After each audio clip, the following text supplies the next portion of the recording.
So hello guys, இன்றைக்கி நம்ம என்ன பார்க்க போகிறோம்னா ஆடம் வச்சு தான் கைஸ் விளையாட போகிறோம். ஃபஸ்ட்டு ப்ராங்க் பண்ணலான்னு நினச்சேன், ஆனால் எதையுமே ஸ்கின்ஸ் எதையுமே மாற்றாமல் அப்படியே வந்துட்டேன். இதுதான் கைஸ் நான் பண்ண ஒரே தப்பு. அதுக்குன்னு எல்லோரும் நினைப்பீங்க நீ ஃபஸ்ட்டு வீடியோ போடுறதே தப்புன்ட்டு.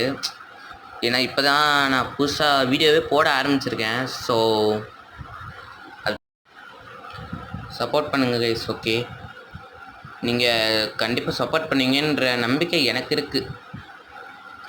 மற்ற பிளேயர்ஸ்க்கெலாம் சப்போர்ட் பண்ணுற மாதிரி எனக்கும் சப்போர்ட் பண்ணுவீங்கன்னு இருக்குது. ஸோ நம்ம நெக்ஸ்ட்டு கொஞ்ச நாளில் நம்ம லைவாக வீடியோஸ்லாம் போட போகிறோம். மறக்காமல் பார்க்குறதுக்கு நம்ம சேனல் லைக் அண்ட் சப்ஸ்கிரைப் பண்ணி வச்சுக்கோங்க கைஸ். எனக்கு ரொம்ப மோட்டிவேஷனாக இருக்கும். ஸோ மற்ற பிளேயர்ஸ்க்கெலாம் நீங்கள் எப்படி ஸோ பாய் கைஸ், அடுத்த வீடியோவில் சந்திக்கலாம். மறக்காமல் லைக் அண்ட் சப்ஸ்கிரைப் பண்ணுவீங்கன்னு நான் நம்புகிறேன் கைஸ்.